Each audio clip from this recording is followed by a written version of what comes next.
Item number SCP-262. Object Class Euclid. Special Containment Procedures. Currently, SCP-262 is undergoing review and research to see if it is capable of being used by field agents in the acquisition of other SCPs. Monitored use by commander-level authority is preferable. It is inadvisable to allow agents unsupervised usage of SCP-262 at this time. When not in use, SCP-262 is kept in a climate-controlled room at site, guarded by at least 2 Level 2 personnel. SCP-262 is a light brown, European military-style greatcoat from the period between the late 1500s to the early 1900s. It is without any specific designations or markings, leading researchers to believe it was an original archetype sample intended to be submitted to military officials for approval as part of a new uniform design. The pattern was either rejected or lost because it was never implemented. It is made of wool and extends below the knee on most individuals. Carbon dating of the coat fibers has been inconclusive, placing the age of SCP-262 in the range of 6,200 to 6,400 years old. One explanation is that the wool used to create SCP-262 is perhaps thousands of years old, but the coat itself was cut, sewn, and assembled recently. SCP-262 is capable of manifesting numerous arms from within the inner dark lining. When worn, any subject wearing SCP-262 needs only to open the coat to materialize hands and arms, which are somewhat under the subject's control. Most limbs are human in nature, and vary in skin tones, length, and strength. A noted few include a reptilian-like scaled tentacle some 4 meters long, 4 semi-transparent arm-like appendages made of cellulose over 10 meters long, with 4 fingers, 2 elbow-like joints and no wrists, the clawed paw of a large cat, possibly a cougar or mountain lion, and several feet and legs that appear randomly. The space under SCP-262 is considered to be non-Euclidean in nature, and the coat itself divergent from normal dimensions. In one instance, Test Subject 402M was told to put SCP-262 over his head. Upon doing so, SCP-262 fell to the ground as the Class D personnel disappeared under it. Sometime later, fingerprinting of objects that have come into contact with the limbs of SCP-262 have identified one of the arms as that of Subject 402M. Subjects properly wearing SCP-262 are able to manipulate these arms with a varying amount of control. Test Subject 301F was able to perform multiple tasks at once, even while unaware and blindfolded, leading researchers to believe that SCP-262 has both perception and awareness of its surroundings, even when the subject does not. Some believe SCP-262 to be fully sentient due to observing SCP-262 playing a piano with 2 or more hands, though the test subject has no formal training in music, defending itself and the subject from multiple attackers, several limbs fighting one another or even going against the subject's will, and, at times, when a subject attempts to smoke, a particular limb will remove the cigarette from the subject's mouth and then throw it away. At other times, a different hand will place a cigarette into the subject's mouth and light it, though the subject dislikes smoking.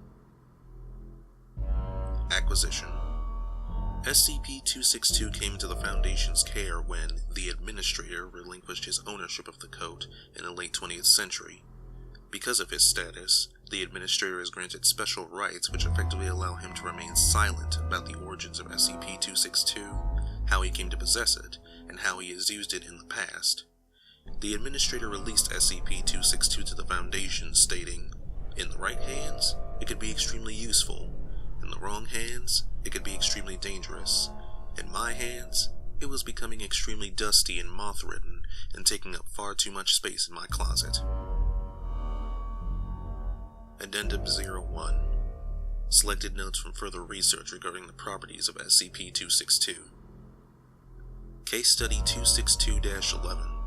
Inversion of SCP-262. Trial 7.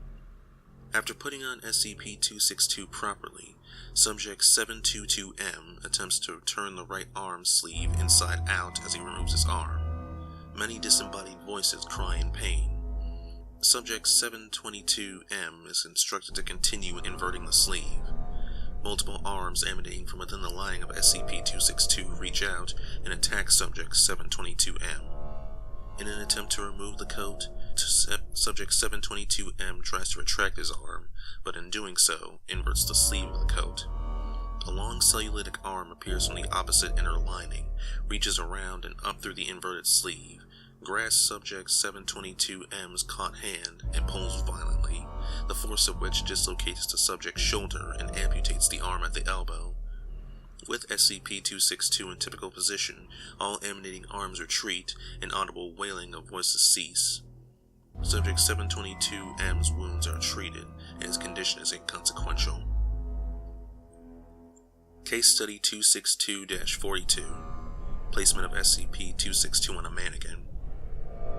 Trial 1. SCP-262 is placed on an anatomically correct human male mannequin, dressed in typical SCP personnel attire. After several minutes, a single human arm emanating from the inner lining of SCP-262 reaches up toward the mannequin's face. After several prods of apparent curiosity, the arm retreats and no further movement is recorded for the duration of the test. Trial 4.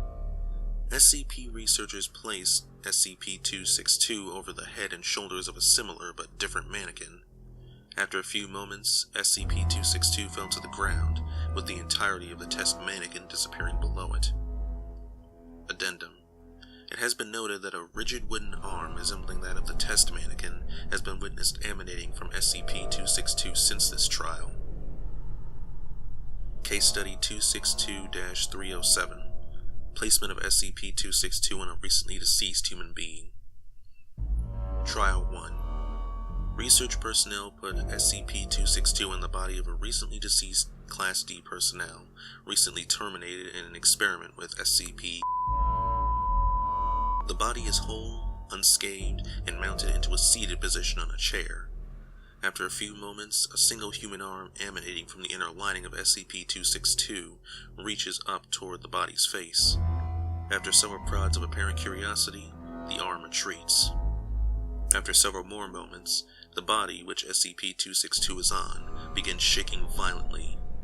A popping and snapping sound is heard, and the deceased's hands, visible at the end of the sleeve, suddenly retract. The body then stills.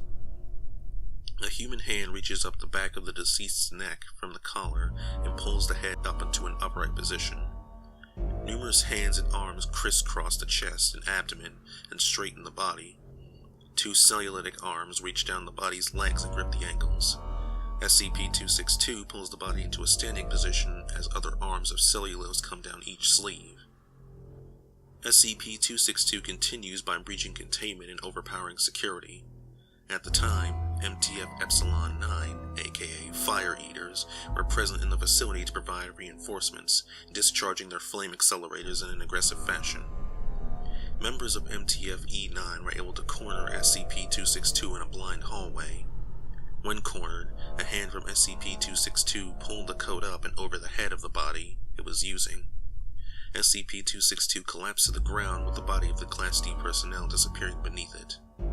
It is unknown if the incident was caused by the will of SCP-262 or the will of the body of the recently deceased Class D personnel used.